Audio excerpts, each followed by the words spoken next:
на гостиния доктор Илиян Гечев ще ни изнесе лекция, той е специалист по болести по пчелите и той ще ни изнесе лекция, мисля, че ще бъде интересно. Заповядайте. Благодаря ви. Първо искам да ви кажа добър вечер. Благодаря за поканата и за желанието да чуете новости в сферата на болестите по пчелите. Като говоря новости, имам предвид съвременни схващания, как се води борба срещу заболяванията. А от същото време, на мен мога да ви кажа, че от повече от 35 години имам опит в сферата на болести по пчелите. Научен работник съм бил в институт, ръководил съм институт, защитена дисертация в сферата на болести по пчелите през 1995 година, специализация по пчеларство в Израел и така нататък. Мисля, че това е напълно достатъчно. И да започнем с някои от основните проблеми в сферата на болестите по пчелите, които са лежат в основата и на смъртността на пчелните семейства. Затова и темата е нов подход в борбата срещу вароатозата и нозематозата по пчелите. Пчелите са изложени на редица стресови фактори.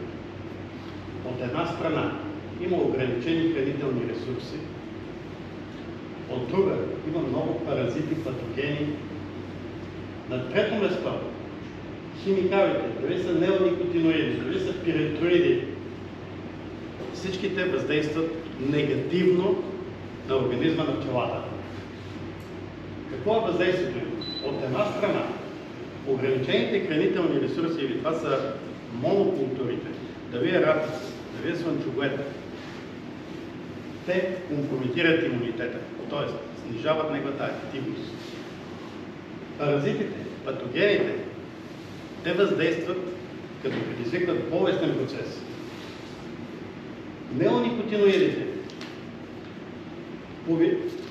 предизвикат повишена токсичност, имат негативен ефект върху поведението, обонянието и паметта на пчелите.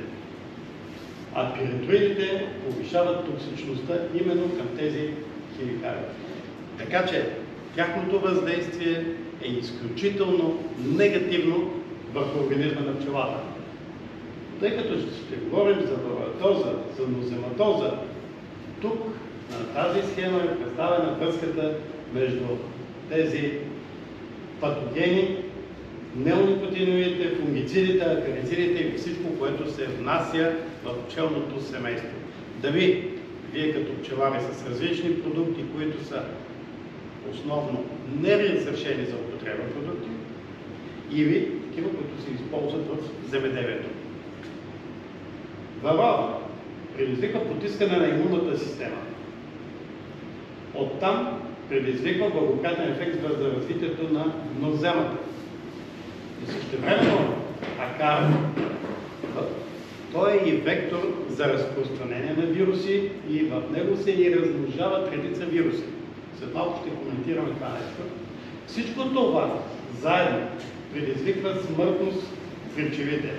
Отделно неоникотиноидите може да въздействат, когато са в по-висока доза директно токсично въздействие и смъртност, а в същото време фунгицидите и акарицидите намаляват детоксикиращия ефект на ензима 5450, което означава по-висока податливост към въздействието на тези фунгициди. Разбира се, отново въздействие и благоприятни условия за развитие на ноземите, оттам и до смъртност на пчелното семейство. Тук на тази схема, виждате, това са съвременни изследвания от 2023 година. Е дадена много добре връзката между вароа, деструктор, причинителят на вароатозата, различните вируси, които се размножават или пренасят чрез акара. Всичко това въздейства на колективния имунитет, оттам на индивидуалния имунитет на пчелите. Нарушава се храненето и метаболизма. От друга страна, вирусите директно въздействат на микробиотата, а това са всъщност чревните микроорганизми, които лежат в основата на имунитета при пчелите. Така че връзката е изключително ясно представена и тук говорим винаги, че съществуват смесени инфекции. Няма самостоятелно протичаща вароатоза или нозематоза. И така, акара вероятно всички сте го виждали, всички сте се сблъскали вароодеструктор. Ето го върху ларвата. Разбира се, може да го наблюдавате и върху питите, когато е една по-висока степен на инвазия. Виждате колко много акари има. Това семейство е изключително, пита от семейство, което е изключително висока степен на опаразитеност с вароа. Но какво прави вароа върху организма на пчелата? Това са изследвания преди още от 92-3 година и така нататък, преди 30 години и повече. Говорим за морфологични и физиологични показатели. Намалява теглото от 7 до 23%. Което това е значително увреждане в организма на пчелата. Но не само като тегло. Променя се дължината и ширината на крилата, на тергомите и стермомите. Това са сегментите на тялото на пчелата. Променя в тибията, т.е. в кръченцата, дължината на хобочето и така нататък. Кое е важно? Скъсява се продължителността на живот до 25-30 дни. Знаете, че пчелата е извън гнездова, става на 21-я ден, т.е. те живеят не повече от седмица. Силно паразитените пчели. Намалена работоспособност и намалена продуктивност. До там се доведе. Но, като казах, че настъпват промени. Промени настъпва и в мускулатурата. Намалява се летателната активност, както и продължителността на живота. Тук настъпват деструктивни промени, дегенеративни промени, които в последствие не се възстановяват. Промени настъпват в хипофарингеалната жлеза на опаразитените пчели. А знаете, че това е орган, в който се синтезира пчелното млечице, в което се захранва и майката, и билото. Промени настъпват в восъчните жлези на опаразитените пчели, както и в синтеза на восък. Погледнете колко е негативно влиянието на акара върху пчелите. Настъпват промени в биохимичните показатели. Общия вътък в хемолимфата намалява с около 33%. Лизозима, който е показател за активност и състояние на имунната система, е 16% намалява.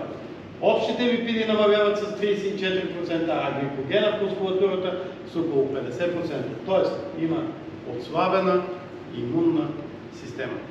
Колеги, само преди седмица имах лекция за имунитета и как може да се активира имунитета при пчелите. Много подробно засегнах именно кои са маркери за имунитет и как може да се въздейства благоприятно. Но продължаваме с влиянието на акара.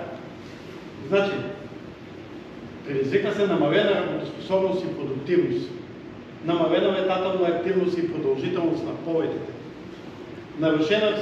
нарушение в синтеза на пчелното млечице, т.е. непълноценно изхранване на майката и на пилото, както и нарушение във восъка и като цяло отслабена имунна система на пчелата. Показах, че акара е преносител и на вируси. В него се и размножават редица вируси. Вирус деформиращ крилата, остър вирусен паралич. Това е смесена инфекция между вароа и виждате вирус деформиращ крилата. През 2015 година Дегрант и Хофман и колектив правят връзка между храненето, имунитета и нивото на вируси в пчелното семейство. От една страна, когато семейството е неопаразитено, тогава се отглежда оптимално количество пило, достатъчно количество пчели, семейството увеличава своята популация, събира достатъчно нектар, полен. добро хранене на пчелите, добър имунитет и ниско ниво на вируси. Правете връзка между опаразитяването и нивото на вируси. Когато обаче семейството е опаразитено с акар, тогава семейството започва да отслабва. То събира по-малко нектар и полен, тъй като има потискане на имунната система на пчелата от акара вароа. След като е намалена активността на имунитета, в пчелата навлизат редица вируси, преносители на които е акара. Количеството на вирусите се увеличава, а това води до смъртност на пилото и скъсена продължителност на живот на пчелите. Разглеждаме комплексно нещата. Вароа с вируси. Но, какво можем да направим? За да знаем, имаме ли акари, нямаме ли акари, винаги трябва да следим степента на опаразитеност с акара. Акара е разпространен във всички пчелни семейства. Тук е въпросът каква е степента на опаразитеност. И така, тази степен на опаразитеност можем да я проследим по няколко начина. Единият е чрез естествена смъртност, когато се постави хартия на дъното на кошера. Най-добре дори хартия намазана с мазнина. Примерно вазелин. Може да се види и какво е количеството на килийките с пило за търтеи. А това става чрез гивица, чрез игла, ще ви го покажа. А може и чрез тестери. Примерно Вароа тестер, Вароа изичек и така нататък. Това е български продукт. Другото, което е съществено, когато говорим за вароатоза, има ли създадена резистентност или устойчивост на акарите към конкретния ветеринарно-медицински продукт, който се използва. Говорим за разрешените продукти. Именно това пособие Вароа тестер е продукт, с който може от една страна да се провери, а не да се предположи дали е създадена резистентност. Ще го коментираме това нещо. Ето го Вароа тестера, колеги. Целта е, с него могат да се направят няколко неща. Да се провери каква е степента на опаразитеност с Вароа деструктор. Може да се провери има ли вече създадена резистентност срещу активната субстанция на конкретен ветеринарно-медицински продукт, когато е с фармацевтична форма ленца. И може да се провери какво е хигиенното поведение на пчелите. Повече информация в моя YouTube канал може да видите за този продукт. Но сега ще ви покажа и как се вземат пчели. Виждате по този начин наклонено вземат се пчели, които са 300 на брой.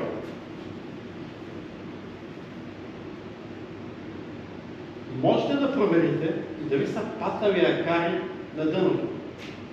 Това е хартия намазана с мазнина, но бихте могли да видите дори паднали умрели пчели и много акари. Това семейство вече е загинало именно в резултат на високата опаразитеност. Когато говорим за проверка на акари в пилото, може да използвате ентомологична игла или друго пособие. Целта е да извадите пчелата внимателно и да видите има ли в нея акари или няма. Както виждате, тази пчела е в момента преди извикването и по нея има акари, ще видите и в следващото видео. Ето ви, колеги, акар, който е копитата. Сега ще видите и килийката тук. Съвсем спокойно. Като имате предвид, че това е пило за пчели работници. Значи с ентомологичната игла изваждате и наблюдавате. Може да има възрастни акари, може да има и, разбира се, раздвойни форми. Може с вилица за разпечатване на мъда да проверите, най-вече при търтеното пило, има ли акари. Виждате колко много акари има тук. Това говоря за една много висока степен на опаразитеност. Коментираме хигиенно поведение. Обръщам ви внимание на това нещо. Защо? Първо ще ви кажа как се прави това нещо. Избирате участък, в който питата е с плътно пило. Запечатано е, но какавиците да са на 10-15 дневна възраст, т.е. да бъде в млечна зрялост. След което с капака на този бароа тестер, те са два капака и на двата има по 100 иглички. Целта е на едно и също место няколко пъти да натиснете, за да умъртвите тези 100 какавири. Не е хуманен метод. Няма друг начин как да се направи, без да се убият. Но, какъв е смисъл? Ето виждате, избира се тук подходящата пита, ето ги игличките няколко пъти, но защо е необходимо да проследите хигиенното поведение или почиствателния инстинкт на пчелите? Ще го коментирам. Ето ви колеги, акара, който е вече върху какавида. Защото почиствателният инстинкт има отношение към социалния имунитет. Това е вид социален имунитет. И когато е в начална форма, семейства с добър почиствателен инстинкт могат дори да намалят степента на инвазия с причинителя на американския гривец и да се самоизлекуват. При европейския гривец може също да се наблюдава това нещо. Виждате, това са болните ларви тук. Противоречиви са мненията при европейския, но изключително важно е, когато има аскостероза, виждате прошарено пило и болни мумии, когато семействата имат много добър почиствателен инстинкт, още в самото начало те изчистват болните мумии. Това е валидно и за вирусите. Ето ви колега, мехурчест гнивец, виждате, това са кивийки с признаци на мехурчестия гнивец, а това е изсъхнала ларва в резултат на заболяването. Друга пчела чистачка се опитва да я извади и съответно да я отстрани от семейството. Но по този начин става и разнасянето на вирусите в пчелното семейство. Какво можем да направим срещу вароа? На първо место, пролетта, преди медосбора, трябва да направим анализ. Има ли акари и колко са? От една страна, когато с теста, с хартията намазана с мазина, има паднали повече от 2-3 акара или са повече от 5 до 15, когато се използват тестове с мазнина, тогава имайте предвид за 24 часа, в случая е на стопчеви са 2-3 акара, имаме две опции. Да не предприемаме нищо и да предприемаме. Ако са повече от 2-3 акара, трябва да предприемем третиране. Или ако са повече от 5 до 15 акара, които са паднали в рамките на 24 часа. Говорим за пролетта. Третиране се извършва само с разрешени за употреба ветеринарно-медицински продукти. Можем да ги класифицираме в няколко групи.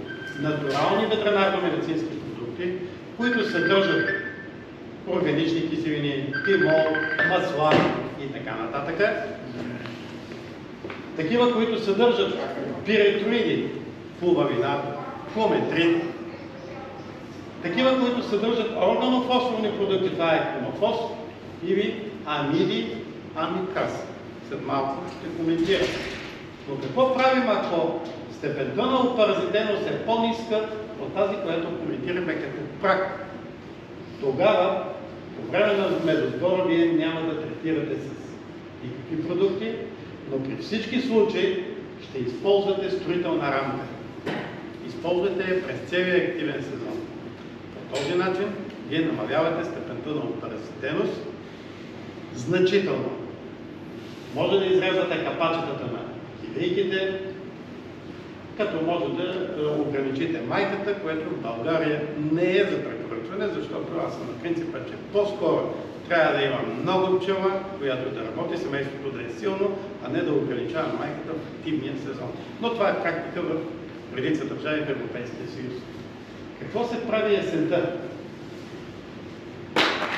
това е отново проба. Това е месец юли, месец август, месец септември. Отново се взема проба, да се види колко акара има на стопчеви. Ако са повече от 5-6 акара, при всички случаи трябва да се предприеме третиране. Ако правите теста с мазнина, който е на статията, тогава вече при повече от 25 до 30 акара трябва да предприемете съответното третиране. Тук вече влизаме с продуктите, които са разрешени за употреба в нашата страна през 2024 година. Казахме, има пиретроиди. Това са байварол, варотон, варостоп, поливар ело. Всички те имат активна субстанция флуоринат или флуметрин, но те са от една група.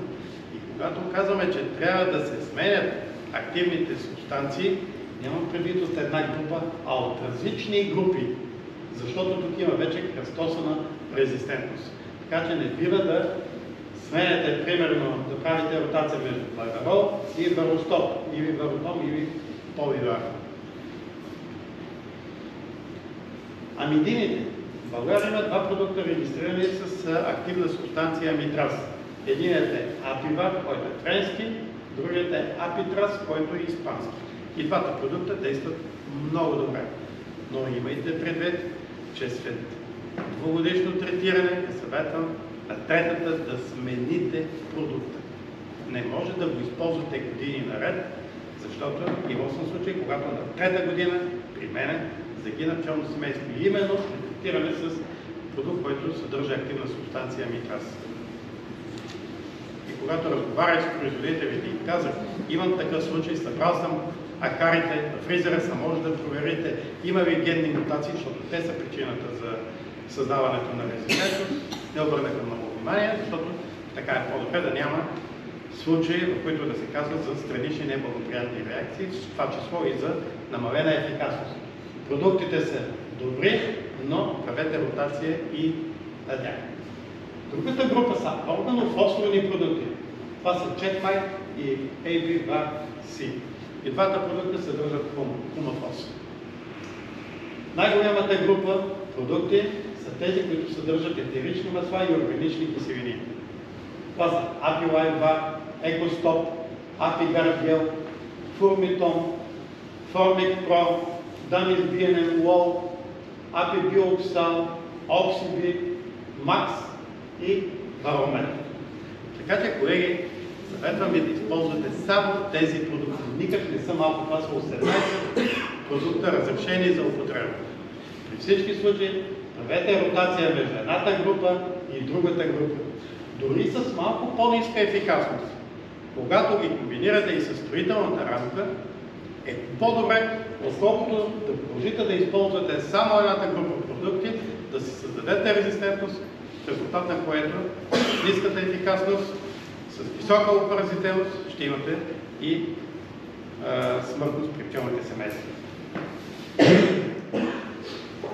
Когато работите с който и да от продуктите, необходимо е да правите проверка на ефикасността на дадения ветеринарно-медицински продукт. А това може да се извърши с друг ветеринарно-медицински продукт, при който ефикасността е над 95%. Колеги, за органичните киселини и етеричните масла е характерно, че тяхната ефикасност е около 90% или малко над. Те няма да ви бъдат полезни да направите контролно третиране. Но в същото време трябва да знаете, че когато използвате този продукт с над 95% ефикасност, трябва да сте убедени, че акара не е резистентен към тази активна субстанция. Може да използвате и вароа тестера в 1, лесно, достъпно и на момента може да проверите дали продукта, който сте го използвали, е с достатъчна висока ефикасност. Много пъти се задава въпроса, може ли да се излекува семейство, което е опаразитено с акара. Този въпрос, както и другия въпрос, може ли да се контролира степента на опаразитеност? На първия въпрос ви казвам, че варокозата не може да бъде излекувана. Тя в нашата страна още от 1971 година. повече от 50 години са използвани редица активни субстанции, а кара все още го има и продължава да го има. Но можем успешно да отглеждаме пчелните си семейства в присъствието на акара, като потискаме степента на опаразитеност, т.е. ниска степен на опаразитеност, т.е. да контролирате степента на опаразитеност и да прилагате подходящи методи за контрол. Така че до толкова да бъде сведена степента на опаразитеност, че да не предизвиква сериозни щети. Много се тиражира. Кога започва борбата срещу акара? На 1 август. Аз не съм съгласен. Не е 1 август. Борбата се води целогодишно. Защо? Целта е да не се допуска увреждане на пчелите, които ще зимуват. И ако през годината не сте извършили никакви мероприятия срещу варо, да, започвате на 1. Тогава е дошъл деня, в който да започнете. Но според мен не, защото вие през годината трябва да водите постоянен контрол. Дали с строителна рамка, дали с продукти, които са на базата на етерични масла или органични киселини, но борбата се води целогодишно. Така че по този начин целта е снижаване степента на опаразитеност и поддържане на едно добро физиологично състояние на пчелите. Във връзка с 1 август се задават и много въпроси. Трябва ли да достигнат акарите 2500 или 3000, за да започнем борбата? Колеги, почнем да броим колко са акарите, значи в тази посока на пчелното семейство. И стигнат няколко хиляди, считате, че това семейство вече е значително увредено. Дали ще презимува или не, е въпрос на време, но така или иначе не бива да достигаме някакъв прак. Защото и това се коментира в тези групите. Ние не можем да променим биологията на акара. Знае се, влиза, размножава се и излиза, пак влиза отдолу в килийките, размножава се в запечатаното пило. Но трябва веднага своевременно и правилно да реагираме. Вредите ви казах, те са невъзвратими. Уврежда се целият организъм на пчелата, в това число изкъсяване продължителността на живота. Но не трябва да се изчаква популацията му да достигне определен прак. Единствено трябва да я контролираме, да знаем с какви продукти да работим. А началото на борбата в никакъв случай не може да се фиксира. Това е целогодишен процес. Обръщам ви внимание. И това зависи от провежданите до началото на август мероприятия. Тоест, дали сте използвали строителна рамка, дали сте използвали продукти на базата на органични киселини или на етерични масла и така нататък. Винаги трябва да се прави анализ на риска. Първо, има пчелини, които са сертифицирани. От това се определя коя активна субстанция е разрешена и не е разрешена в биологичното пчеларство. В тази връзка имаме книга ветеринарен наръчник по пчеларство и биологично сертифициране. Ясно и точно е разписано какво се прави в тези пчелини и съответно в конвенционалните. Трябва да се има предвид какъв е интензитета на пчелните семейства. Дали пчелина от 10-15 пчелни семейства, дали са 100 или повече. Какъв е здравословният статус на пчелните семейства? Пчелните майки какъв произход има? Това е свързано и с почиствателни инстинкти. Съответно, каква е силата на пчелните семейства, кой е сезона, каква е температурата, защото и органичните киселини, и етеричните масла изискват определени условия. Необходимо е да има и паша и така нататък, за да няма нападение. Има ли паша или не? От друга страна, времето, през което ще се използват продуктите. Какви са резултатите от третирането, т.е. контрола върху степента на ефикасност?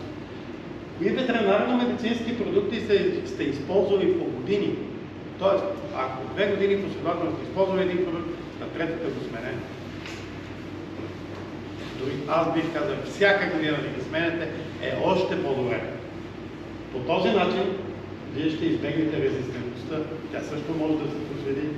Възможност за презаразяване, защото ако вие третирате вашите пчелни семейства, а колегата пчелар до вас, съседният пчелин, не третира, ще има презаразяване. Да, временно ще намалите степента на опаразитеност, но това няма да е достатъчно. Ето ви, третиранията в района. Изключително важно. Колкото се може повече пчелари да третирате едновременно. По този начин всички ще имате успех.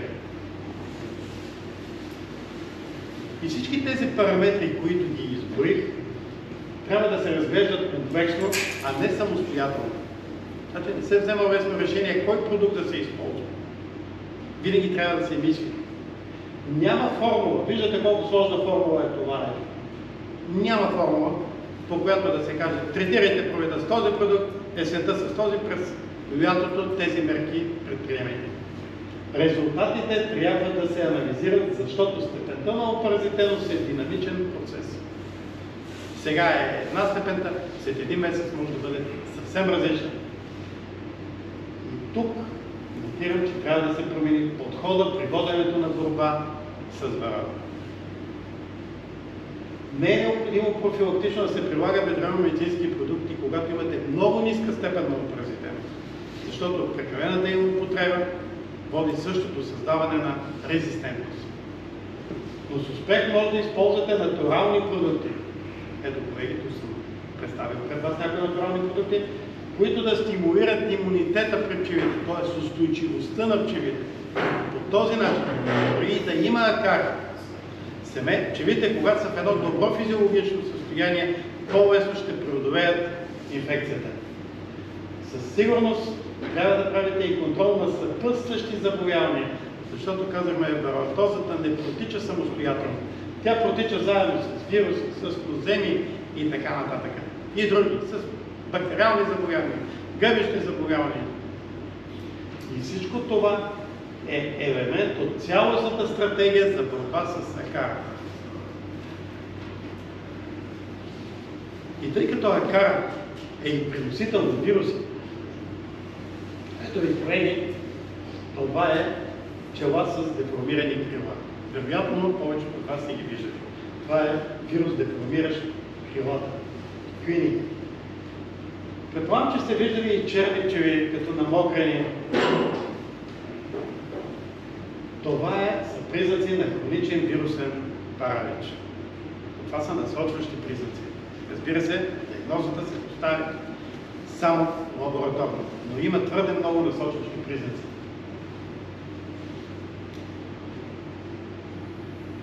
Ето ви, колеги, хроничен вирусен паралич на входа на кошера. Дори може да не отваряте пчелното семейство. Виждате черна пчела. Ето, дори пчелите не я допускат. Ето пчелата. Виждате ви, черна, бляскава, без косми, като че е намокрена. Това са признаци на хроничен вирусен паралич. Има и мехурчест гнилец. Пилото е подшарено и някои от важните са с изваден главов край над нивото на кивийката. Виждате тази лава. Когато извадите такава лава, тя има форма на мехурче, именно и за това е наименованието мехурчест гнилец. Ето ви и пчела, която вече е извадена като мехурчест гнилец на преднал стадий. Тук, на това видео, има пчела, която е болна от хроничен вирусен паралич. Виждате и търтей, който е с деформирани крила. Тоест, може да има смесена инфекция между вируси. А тези вируси винаги са свързани и с акари. Какво може да направите? Защо трябва да подменяте редовно старите пити? Колеги, изключително важно и необходимо е. Това е елемент от борбата с намаляване количеството на пестицидите. Професор Пламен Петров имаше в Плевен прекрасна лекция за въздействието на пестицидите върху пчелите. Защото тук има натрупване на много патогени. Може да има вируси, може да има гъбички, може да има бактерии, причинителите на американския гнилец, на европейския гнилец. Но земни спори може да има. Затова, колкото по-често сменяте тези пити, старите, дори 50% от питите да сменяте, е по-добре. В Англия, в Чевин, в който има европейски гнилец, задължително се сменят 100% от питите. И говорим и вече за смесени инфекции. Ето, вароатоза с вирус деформиращ крилата. Но би могло да има мекурчев гнилец, виждате как се излезе и главовия край на тези ларви, с гъбичка аскосфера аписиви, причинители на варовитото пило или аскосферозата. Може да наблюдавате хроничен вирусен паралич, ето е черната пчела, с разкривица, а това са признаци на нозематоза и то нозема церана. Така че тези неща трябва да ги наблюдавате. Когато нещо не знаете, вземете проби, изпратете ги за анализ. Стигнем и до там. Ето ви вирус деформиращ крилата, ето и при този търти и разкривица, ето го. Също смесена инфекция. Също вирус деформиращ крилата и нозематоза. Виждате пълзящата пчела, без крила и така нататък. Тя излиза от кошера и загива. А тук има смесена инфекция между нозематоза, вирус деформиращ крилата и остър вирусен паралич. Виждате как чевите ги изхвърлят от кошера, пълзят, умират и семейството загива. И имам удоволствието да ви кажа, че това семейство е спасено и целият пчелин е спасен именно благодарение на билковите продукти още през 2019 година. Ще засегнем сега и следващото важно заболяване – нозематоза. И то нозема церане. Защото много пъти ми се задава въпроса и казват ми, защо примерно пчелите ви отслабват, намаляват, а няма диарични петна? Няма и да има. Нозема апис вече не е установена в България. Или това са единични пчелни семейства на базата на многото проби изследвания. В България доминиращия вид това е нозема церане или азиатската нозематоза. Признаците по-малко се познават от нас. Защото много лесно да кажеш пролетта, рано пролетта, има диарични петна, не се развива семейството, тази нозема предизвикана от нозема апис. Но това заболяване, нозема церане, семействата боледуват през цялата година. Няма сезонност.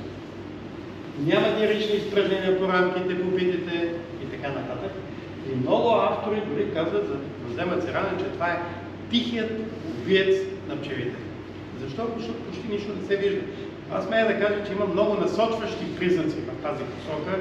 Твърде много съм работил, за да мога да твърда, че има важни клинични признаци, които са насочващи. Ще ви ги покажа. Но какво прави нозема церане?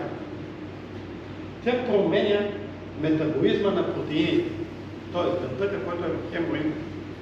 Уврежда епителните клетки на червото в резултат на паразитирането, на влизането в тях, там се и размножава. В резултат на увредените епителни клетки, пчелите не усвояват цветния прашец и хранителните вещества и настъпват гладуване. Дори да има прашец, да има пчелен мед, пчелите гладуват. Не могат да усвоят хранителните запаси. Протеините се насочват към възстановяване на увредените клетки, епителни клетки на червото. В същото време хипофарингеалните жлези закърняват. А това означава непълноценно хранене на майката и на пилото. Виждате значителни увреждане в целия организъм на пчелата. Уврежда се и имунната система на пчелата.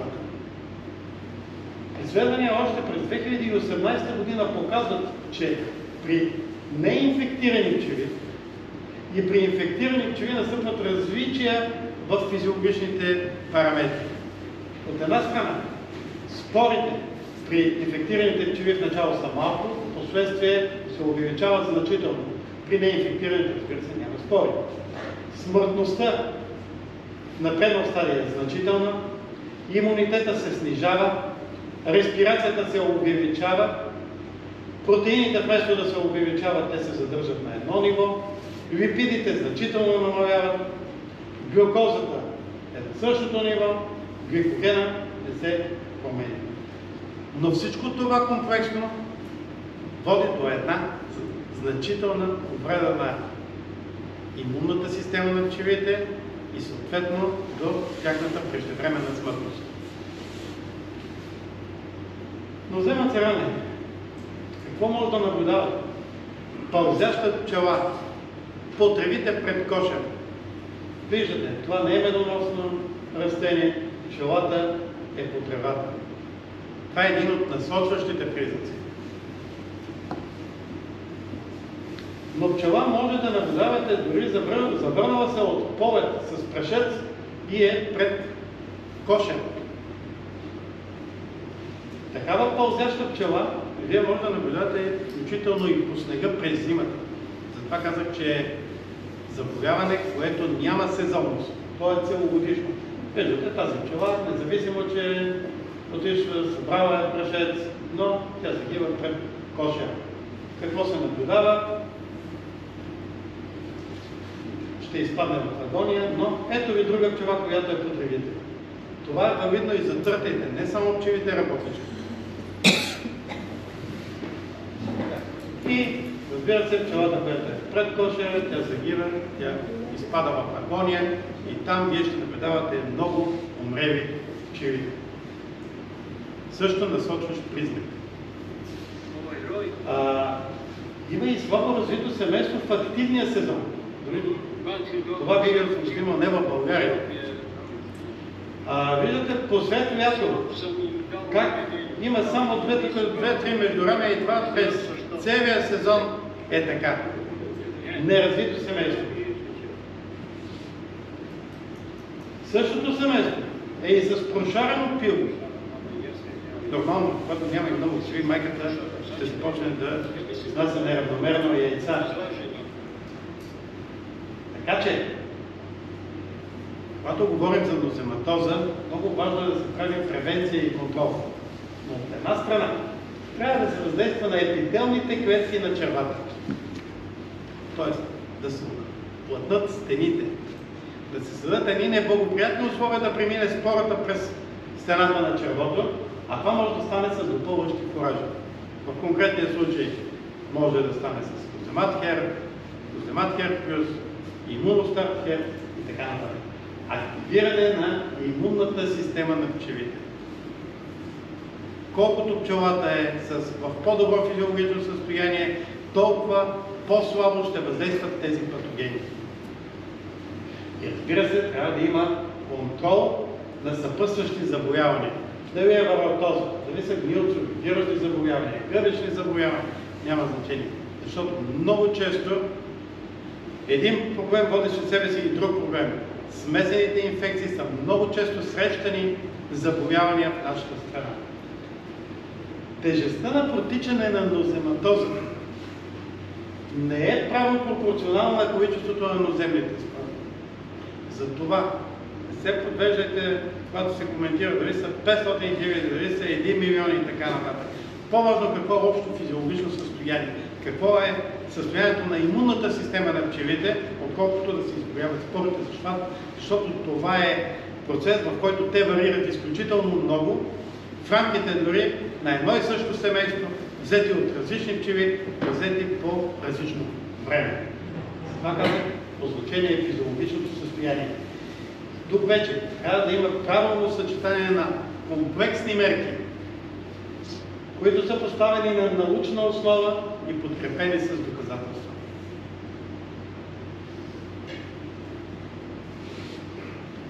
Каква е ролята на натуралните продукти в контрола на нозематозата? Колеги, не само в България се работи с билкови продукти, но в целия свят. Защо? Защото няма разрешен продукт в целия свят срещу нозематозата, с изключение на един в България, който е регистриран преди много отдавна и той действа на нозема апис, а не на нозема церани. Там резултатите са доста противоречиви. Сами се замислете защо е така. Но, да се върнем на натуралните продукти. Доказано, виждате в списание Animals през 2022 година, че когато се използват химически средства, дали е окситетрациклин, дали е фумагивин, настъпва дисбаланс в бактериите, които са в червото. В резултат на което се намалява имунната активност на пчелата. Това води до проявление на нозематоза. Както казах, нозематозата, ноземните спори се размножават в червото, в резултат на което популацията скъсява се продължителността на живот, популацията на пчелите значително намалява, пчелите, по-малък брой пчели излизат на паша да събират нектар или прашец, а това води до сериозни икономически загуби. Когато говорим за натурални продукти, тук влизат органични киселини, полизахариди, етерични масла, микроорганизми, както и растителните екстракти. Затова аз ще ви обърна внимание на български натурални продукти срещу болестите по пчелите. Те не са ветеринарно-медицински продукти. Но, защо започнах да работя с билки, билкови екстракти? По редица причини. Лечебните растения са най-ценната суровина за България, за съжаление, които България изнася. Повече от 750 вида, това са 20% от българската флора, са лечебни растения. А в България във всяка година се събират и преработват между 15-17 хиляди тона лечебни растения и билки. Погледнете какъв ресурс на активни субстанции е това нещо. Около 90% от българските лечебни растения се изнасят.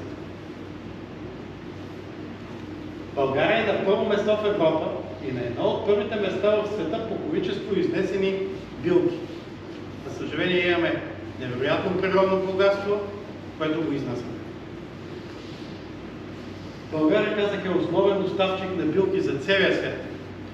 И с територия, която е 10 пъти по-малко от тази на Индия и на Китай, пропорционално на площта си, България ги изпреварва по количество годишен износ на билки. Това не е за хвалба, за съжаление, но е факт. А каква е цената на билки? Ние ги изнасяме и за Германия, за Италия, за Франция и за САЩ най-вече.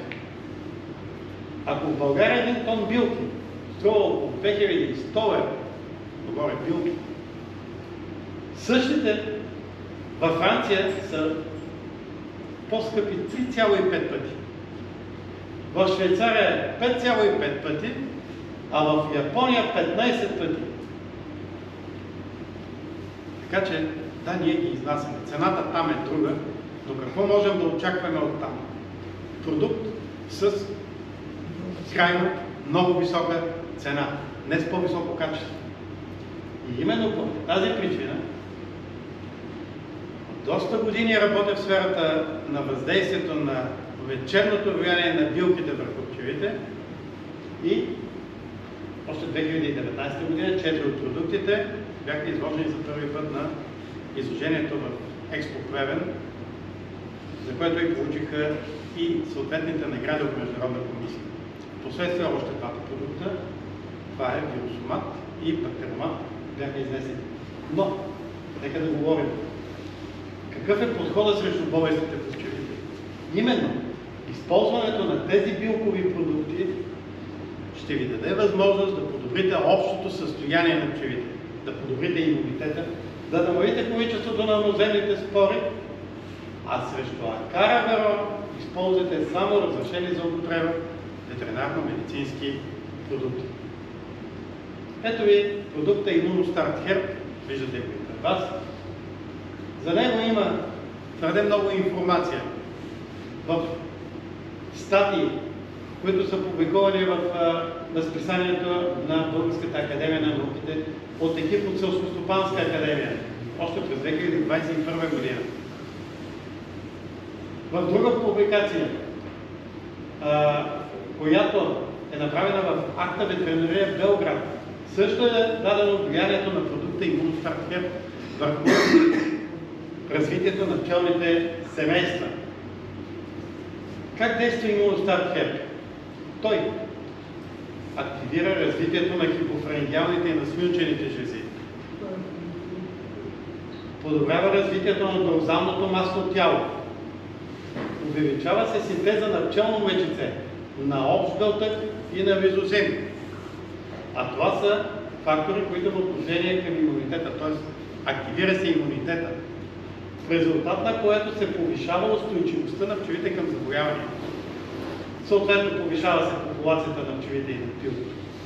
Така че това е механизма на действие и то на базата на тези научни изследвания, които са проведени в България и съответно има публикации по въпроса. Но двата продукта, Ноземат Херб и Ноземат Херб Плюс, те биха успешно могли да се използват именно в борбата с нозематозата. С тях има информация в списание Pathogens, което е изключително престижно международно научно списание. Като тук екипа е от Селскостопанска академия и от Българската академия на науките.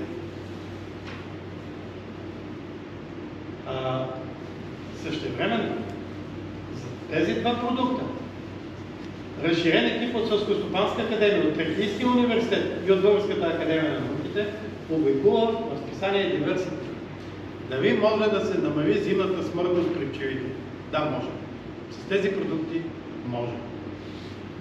Съответно, в онлайн семинар за приложението на билковите продукти също може да наблюдавате, да получите информация. Но общото, като механизъм на действие на Ноземат Херб и Ноземат Херб Плюс е следното. Те въздействат много благоприятно върху чревната микрофлора и епителните клетки на червото. Увеличава се съдържанието на общ протеин и визозим. Активира се имунитета на пчелите. Повишава се устойчивостта към нозематоза и се намаляват значително ноземните спори. Значително.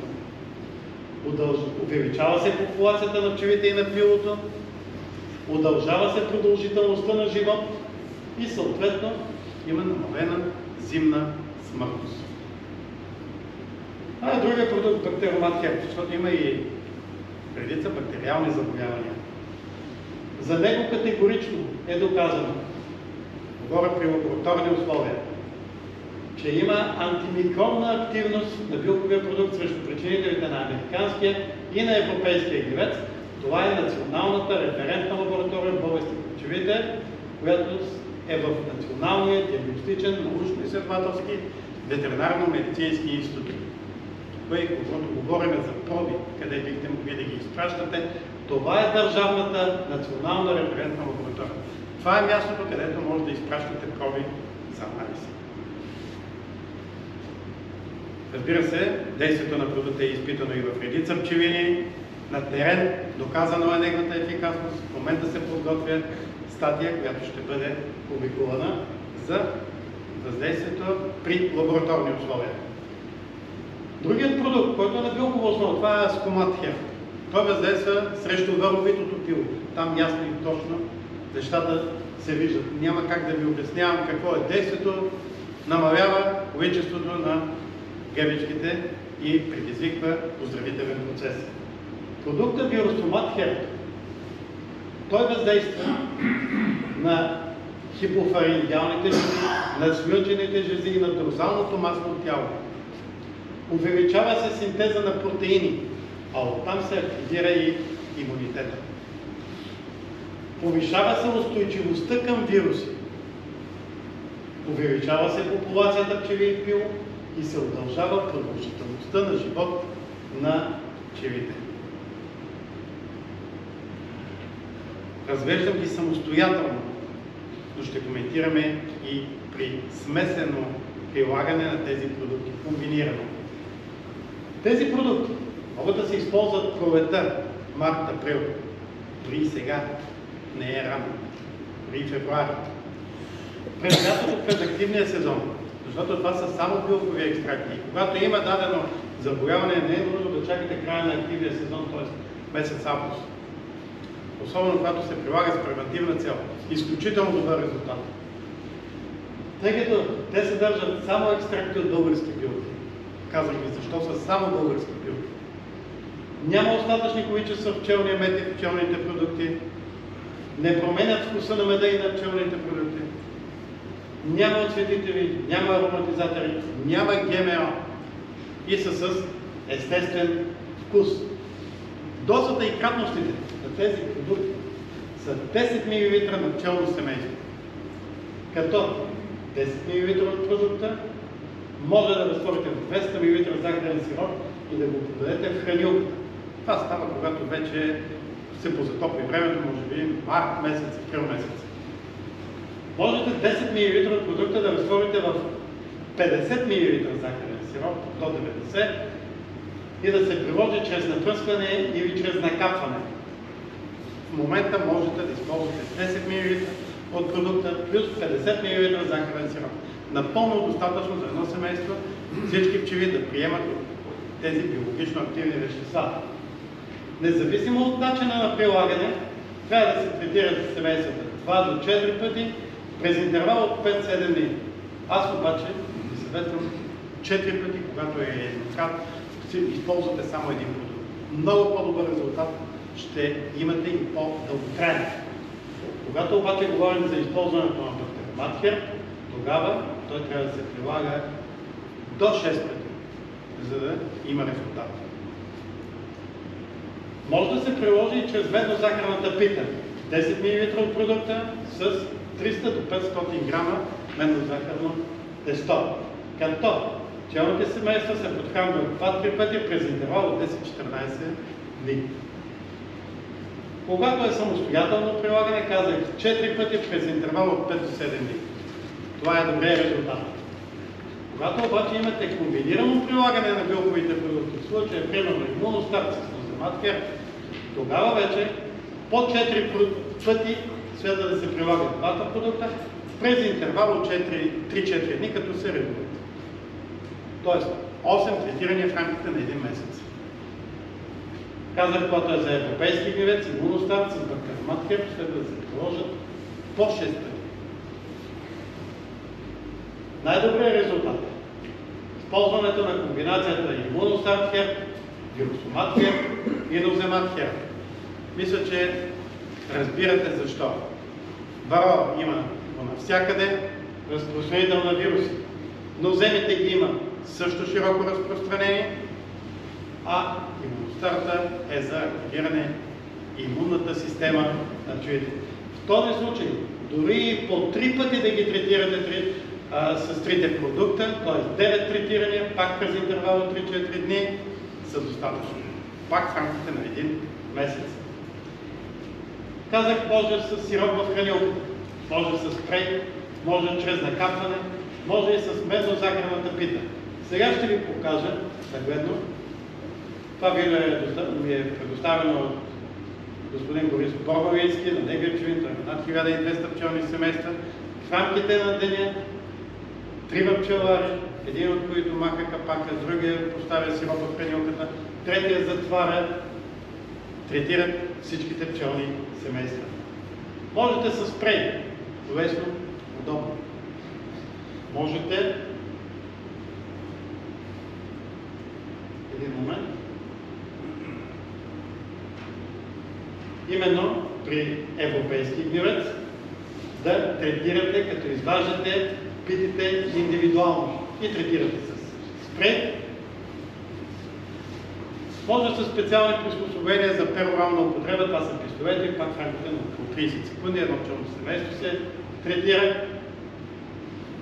Можете, казах, да смесите с медно-захарната пита, но бихте могли, виждате го тук, продукта, който е с сиропа внесен. Значи може в питата, в рамките и така нататък, в рамките на 15-20 минути, когато не е накълбо семейството, приема сиропа и по този начин.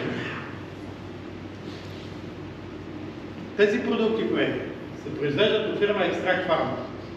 Фирма с богат опит в екстракцията на билки. Повече от 20 години, но те работеха единствено и само с хранителни добавки за хора. Вече от 6-7 години работиме заедно, регистрираха и за производство на ветеринарно-медицински продукти, т.е. ветеринарни продукти. И така, какви са перспективите? Бъдещето, превенцията на болестите по пчелите е прилагането на фитотерапия. Изключително добри резултати. Няма друга алтернатива при пчелите. А за да засилите имунитета при пчелите, използвайте билкови продукти с научно доказани формули. Превенцията е най-добра, много по-добра от лечението. Към билковите продукти не се създава резистентност. Може да се използват всяка година. Билките са източник на нектар, на прашец. Какво наблюдавам в последно време? Продукти на базата на водорасли. Те обаче се явяват заместители на естествения прашец. Като тук, обаче, ако обърнете внимание, при направените изследвания за поносимост, за токсичност, се оказва, че средната смъртност при ларвите е над 31%. А в същото време говорят за генетично модифицирано създадени водорасли, от които да се екстрахират определени молекули, които въздействат. Колеги, имаме невероятно богатство. Българските билки. Използвайте ги. Същите тези изследвания за поносимост, токсичност са проведени и с българските продукти. Нулева смъртност. Продукти доказали се. А умеем ли да управляваме здравословното състояние на пчелните си семейства?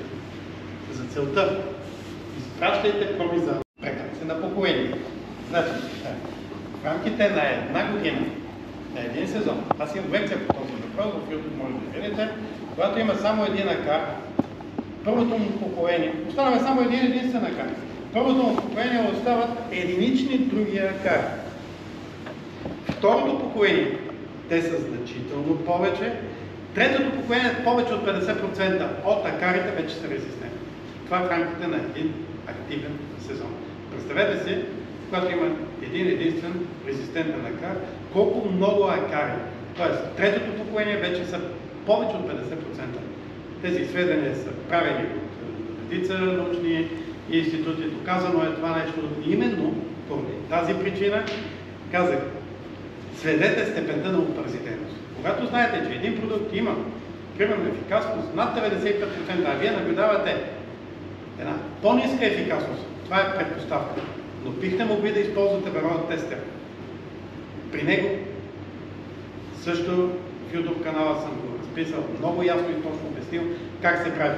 Можете да вземете редица продукти, които са като фармацевтична форма лента, поставят се в самия Varroa тестер, престояват 6 часа, виждате колко акари са падали в резултат на въздействието на тази активна субстанция върху акарите, след което трябва да проверите има ли останали акари от тези, които са в Varroa тестера в резултат невъздействие на активната субстанция и ако са 50 на 50, значи тук вече има големи съмнения за създадена резистентност.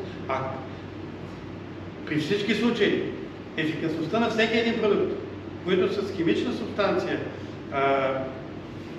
пирентроиди, органофосфониеви амидини, трябва да е над 95%. Това е изискването, за да може един продукт да бъде разрешен за употреба. Има ли възможност в пчелина да има кошери, които няма резистентни акари и да има такива, които да не е в целия пчелин акар резистентен към определен продукт? някои пчелни семейства да имат повишена устойчивост към акарите. В това число и повишен почиствателен инстинкт. Но това вече е въпрос на сериозна селекция. Защо?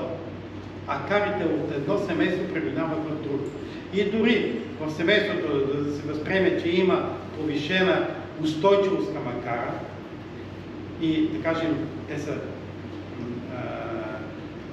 при тях количеството на акари и степента на оповестеност е ниска, а при друго семейство има вече резистентни акари, вероятността едните акари от едно семейство да преминат в друго и не само от едно семейство в рамките на пчелина, а в рамките и на съседни пчелини и става презаразяване. Така че ефектът ще е минимален, дори и да има тази устойчивост. Но това е работа на селекционери, работят много в тази посока, но към този момент не може да се каже, че е създадена линия, която да е устойчива на акари. Да, може да има ниска степен на оповестеност. Да, възможно е семейства да преживяват с тези акари, ако водите правилно борбата и активирате имунната система и доброто физиологично състояние на пчелите, така че не са толкова страшни, ако вземате всички мерки. Надявам се, че бях. Да, идеята ми беше, че при изцяло паразитен пчелин, при третиране с един препарат, едните кошери, където няма резистентни акари, да речем, действа, тия, където има резистентни. Там няма да действа. И вие именно ще проверите. Именно за това. За това трябва много контрол, защото... Когато пчелина ви е примерно от около 15-20 семейства, желателно е от повече от половината пчелни семейства да правите контрол. В противен случай между 5 и 8%, когато ви е с повече пчелни семейства, 5-8% от пчелните семейства трябва да бъдат контролирани, за да се види каква е степента на оповестеност. Защото само с единични може да попаднете на семейства с ниска степен на оповестеност, но може и с много висока и това да ви подведе. Така че всички тези данни трябва да се анализират. Няма точна формула. Виждате колко много параметри има, с които трябва да се съобразите, за да се каже, че водите правилно борбата срещу народа. Слушам ли? Аз имам два въпроса. Един е да ме забравя този въпрос. Един е относно това да бъдем акцентиране над аскосферозата и аскербиозата, прилики и разлики и съответно влиянието на стомат върху тях. Питам, защото точно аз не мога да ги различа. Варианта, колкото литература съм чел, винаги намирам прилики в една прекратина спрямо другата. И вторият въпрос е с доктор Брутово 21 година обсъждаме варианта за вирусите заболяване. И от нея тогава казах, че към момента, към него момент, няма, така да кажа, методика за изследване на вида вируси в България. Тоест, установява се дали е европейски, дали е глутус, спрямо ланцеловични кодите на европейски, там другите на американския, дали е микрочист, ако това отпада, като причина остава да е вирус. Но какъв е? Не става ясно. Дали в момента са подобрили тези жители на изследване, с които можем да определим степента на оповестеност в дадено семейство с съответен вирус, при положение, че не е варианта с доминиращия крилата и с черната чула. Хроничен вирусен паралич. Хроничен вирусен паралич. Така. Хубави въпрос е. Първо искам да отбележа, вие не сте прегледали моята книга. Да, знам. Там много ясно и точно с снимков материал съм написал каква е разликата между върховитото пило или аскосферозата и каменното пило или аспергилозата. Върховитото пило се причинява от гъбичката аскосфера апис. При нея има прошарване на пилото на различни места. Гъбичките, мумиите, които са засегнати, са бели, черни или черно-бели. При каменното пило или аспергилозата, болните мумии първо предизвика се от различни гъбички вече. Дали е аспергилус флобус, дали е аспергилус нигер и така нататък. Те са различни. Там боледуват ларвите в крек. Тоест, Има островчета, които са засегнати от този мицел. При всички случаи, искам да ви уверя, че именно в тази национална референтна лаборатория съм работил до 2000-та година. Дълги години. Аспергилоза не е констатирана в нашата страна. Не е констатирана и след това. Впоследствие. Друга доза вземах и така нататък. Така че, говорим за гъбични заболявания с различни причини и различна клиника. По отношение на продукта Ascomat Herb е изключително добро антимикотично действие. Изпитан е само при аскосфероза, тъй като аспергилозата я няма в нашата страна. По отношение на втория въпрос. Вирусите могат да се диференцират. Има PCR методика, при което може да се каже кой вирус е, дори колко частици има от вируса в пчелата. Нещо изключително ценно, само преди няколко месеца австрийци са разработили полеви тест за диагностика на вируси. Той се казва FAST тест срещу 3 вируса. Вирус деформиращ крилата, вирус на израелския остров вирусен паравич и на мекрочестия гнилец. Така че, когато бъде разрешен за употреба, кога и къде не знам, но би могло и да се ползва. Това е информация от техен научен институт, които са разработили и други такива диагностични китове и ще е както, примерно, диагностичният кит на Vita, английския, за диагностика на американски гнилец и на европейски гнилец при полеви условия. Така че, такава диагностика има и то много отдавна. Други въпрос е, че в Националната референтна лаборатория не могат да го направят това нещо. Към този момент. Но най-вероятно ще има решение на това. Работил съм, но вече не работя там. От отговора разбрах, че към него момент са около 22-24 вируса познати съществуващи подчинени. В комбинация. В книгата е написано, там много са вирусите. За всеки един от вирусите съм разписал каква е клиниката, какво се наблюдава и така. Има информация, която се дава. Но в случая, това е важно от научна гледна точка. От практическа гледна точка е изключително важно да знаете как може да намалите количеството на вирусите и как да активирате защитните сили на организма, да се преборят с тези вируси, как всъщност да подобрите имунитета на пчелите. Да вижте се един, два или три вируса, да, когато е смесена инфекция, много по-тежко протича дадено заболяване. Това е факт.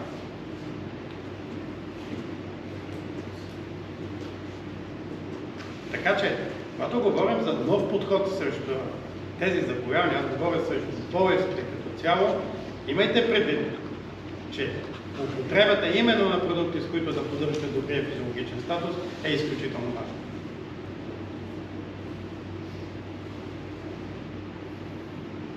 Някой от вас ползвал ли тези продукти? Аз съм използвал. Да. И какво ви е мнението за тях? Различни са много добре. Имуностат и какво беше? Две работи. И вирусомат не беше. Аз съм го ползвал имуностата в комбинация с мезомат, където това беше от вашето ръководство, където се чува, че телефона може да се сеща с телефоначо. Даже тогава е предложил, ако имате, ако искате терен за изследване, да ви поставяме нашия чин.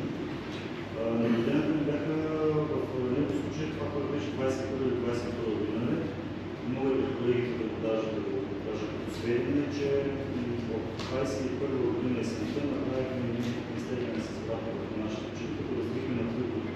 Едната група третирахме с чекмайт, втората група с раковар, за газ, наказано на същество и третата група карахме само на обсалва на начин на есента.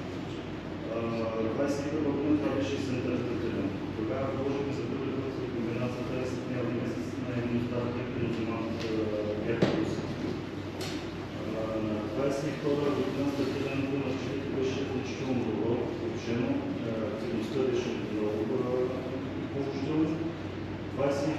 есента по същия начин тогава карите са абсолютно всички пчелини само с органичните си. Не сме използвали кръстоиди или някакви химикали. Само с оксалва на бачените си, различно в някаква схема, която сега направили.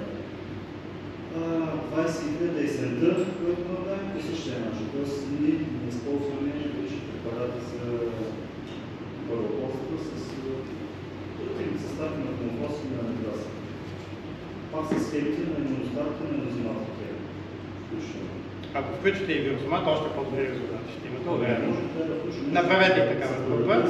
Защото всичко, което го правим, да дадем в след активния сезон.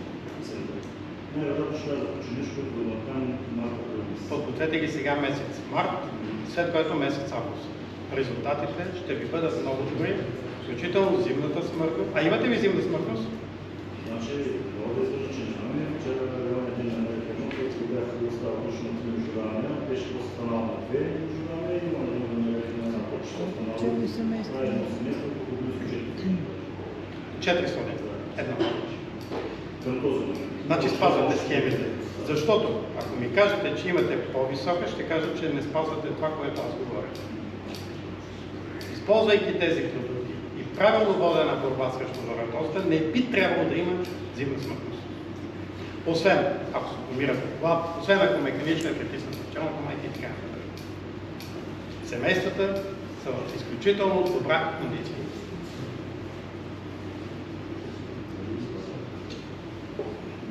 Колеги, други въпроси? Питайте сега момента. Знаем, че тук това са направени от екстракт. Да. А маслата Всички тези продукти са на базата на воден екстракт. Маслата имат своите предимства, имат и много недостатъци.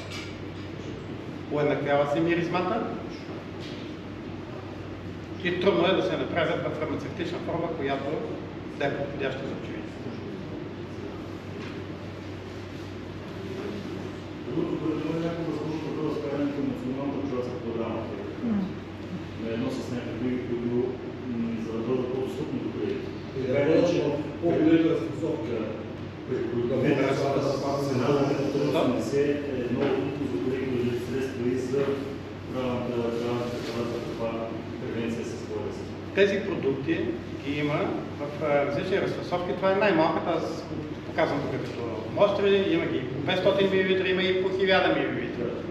Има вероятност да бъдат и в още по-големи разфасовки. Не са карани в националната пчеларска програма, защото се водят като допълващ фураж.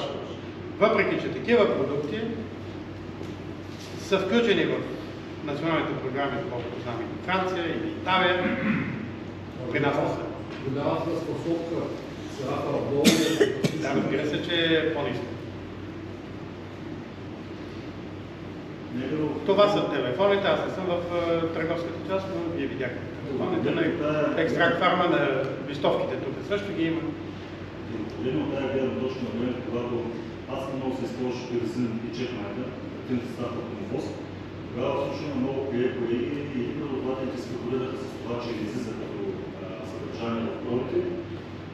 В случая това може да предотврати, когато държавата не спонсорира да помага за използването на тези биоактивни екстракти. Тогава няма да има проблем с тези хора. Това е много казано. Добре, аз ще ви кажа само следното нещо. В тази посока. В редица пчелини правя експерименти с висока степен на отвратителност и третиране с тези билкови продукти. Самия аз съм изумен, че тези пчелни семейства, които стотици акари падат есента, в момента са живи и то добре се развиват. Разбира се, контролите не ги коментираме, те не са живи. Но въздействието на тези продукти е изключително благоприятно. Заставам тук пред вас с авторитета си, с опита си над 35 години в тази сфера. Като има предвид, че съм и потомствен и пчелар, и ветеринарен лекар, ще видите, смея да твърда, че познавам болестите по пчелите.